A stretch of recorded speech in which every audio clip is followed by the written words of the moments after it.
फिसालानि नामा मा नाममोन? सुदेम मोसाहारि। दा बियो दा पान्जाबाव थांनानै गोमाना दं। बिनि थाखाय जोङो गोबां खारथिंगासिनो दं। दिनै 2 मास जालांसै। पुलिसनो माबा होबाबो जोङो जेबो खबर पाति मोनाखै। बिनि थाखायनो जोङो गोजौनिफ्राय मदद लुगैदों जे आंनि फिसाखौ अननानै बयबो हेल्प खालामलायनानै नागिरनानै होयो। बयबो मदद होलायो।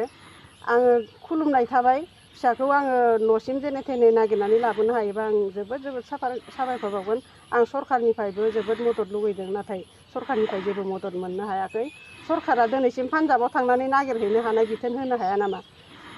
जे बिराद गिदिर गिदिर माबा दङ जोंनि बर'फोराबो, मन्थ्रि दङ, बायदिसिना इदि दङ। जों दा जाम्बि मानसि, जों दा गोथौ एरियानि मानसि, जों बुंजोबनो रोङा। बेसेबां गिदिर गोलाव मानसि दङ, बिसोरो जोंखौ अननानै सहाय खालामोबा जों जोबोद गोजोननाय थागोन।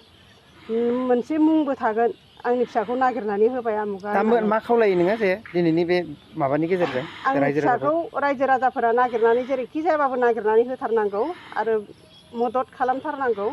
आं फिसाखौ जोबोर मोननो हास्थायथारदों आरो। नोंथांनि गथ'आ दिनै गोमानायनि दं। बे गोमानाया बेसेबां गोबाव जाखो?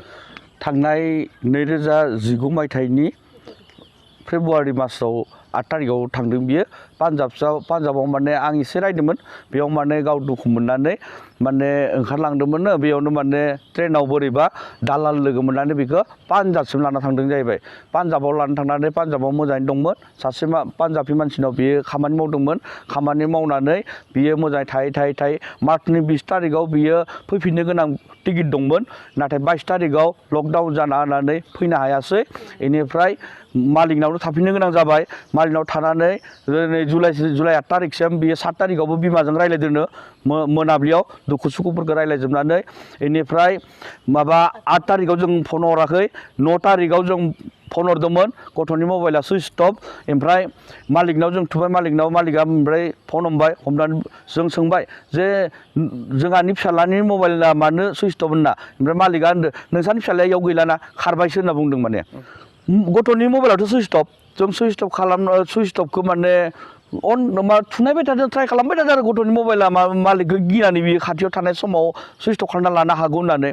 ओमफ्राय बेफोरबायदि माने जोङो ट्राइ खालामबाय थानो 17 तारिख खालि बिनि मबाइला अन जाबाय। अन जाबा जों गोसोखौ मोजां मोनबाय। आसामफोर खाथि मोनफैबाय नामा गथ'आ, ओंखायनो मबाइलखौ अन खालामबाय होननानै जों गोसोखौ मोजां मोनबाय। मोजां मोननानै राजा होनबाय। राजा होनबाथाय माने बेलेग असिनाखि मानसियासो कुन राजा इदि बुंबाय माने। ओमफ्राय इदि बुंबाथाय माने जों बुंबाय आरो इथ' जोंहानि फिसालानिसो नाम्बारमोन, ओमफ्राय बोरै माने नोंसोर मोनखो होनना। ओमफ्राय जों बुजिहायैनि थाखाय गगा मोननै गुमै दंमोन। बिनो जों एसे रायलायनायलाय गुमै माबा जोंना रेकर्डबो जाया, नोङो आरो रेकर्डबो खालामना लाखि होननानै बे माबाखौ इसोरनि रायलायनायफोरखौ रेकर्डबो खालामबाय आरोखि मा। बेनिफ्राय बुंदों माने नोंनि गथ'आ गोथाङैनो दङ, नोंनि गथ'खौ नांगौबा जोंनो 2 लाख फैसा नांगौ। 2 लाख फैसा नोङो हरनो हायाबाथाय जोङो माने बुथारनाबो गारनो हागौ, खामानिबो मावहोनो हागौ, जोंनि गोसो जों मावगोन बिदि बुंदों आरो। नोङो बे खोथाखौ खोनानानै बिथांमोनखौ मा बुंहरनाय? ओमफ्राय बिथांमोनखौ आं बिराद रिकुवेस्ट खालामहरदों, जों लासैबाबो हरगोन, गथ'जों जोङो रायलायनो हो होनबाय थादों फनखौ। रायलायनो होआखै। ओमफ्राय माबा खुगा हमथेना बुंनाय मोनसे हरदो। दा गथ'नि नंगौना नङा जों बेखौ बुंनो हाया, भिडिअ कलबो खालामाखै। नोंथांनि गथ'आ बेसेसो बैसोनिमोन? जा 17 बोसोरनि। ओमफ्राय फरायदोंना फरायाखै? फरायदोंमोन। क्लास 9आव सिमेन्ट सापरियावनो UNB एकाडेमियाव फरायना दंमोन। डान्सबो लादों बे सिलाफोथाराव। ओमफ्राय दाथ' नोंथांनि गथ'आ गोमानाया 2 दानसो जाबाय। दा बे समाव नोङो पुलिसनो FIR होना होदोंमोन। जोङो 17 तारिखै खबर मोननानै जुलाइनि 18 तारिखैनो FIR मोनसे होदोंमोन। बे FIR होनाया माने जोंना आसामिसनि FIR लिरनाय जादोंमोन। बियोलायनो पान्जाबाव सिनायनो हायिनि थाखाय, बुजिनो हायिनि थाखाय इंलिससो होफिननांगौ जादों। बेखायनो माने जोङो 9 आगस्ट'आव जोङो इंलिसजों लिरनानै मोजाङै होफिनदोंमोन। होनानै नाथाय दिनैसिमबो जोंना पुलिस माबाया जोंनो दिनैसिमबो जेबो खौरां होनो हायाखै, जेबो रिपर्ट होनो हायाखै। दाथ' नोंथाङा आख' पुलिसनावनो फैफिनदोंमोन, दिनैसिमाव मा बुंदों बिथांमोना? दिनैसो आङो 19 तारिख सेप्तेम्बरनि दिनैबो आं पुलिस थानायाव फैफिनबावदोंमोन। असि बिथाङा बुंनाय बायदिब्ला माने पान्जाबाव थांनानै नागिरहैनांगोन बा नागिरनो हानांगोन बिदिसो बुंनो नागिरदों। दा जोंलाय बहा थांनो हानो? गावसोर मा बुंदों? गावसोर थांनो हायो ना हाया? गावसोरबोथ' थांनो हाया होनखायो।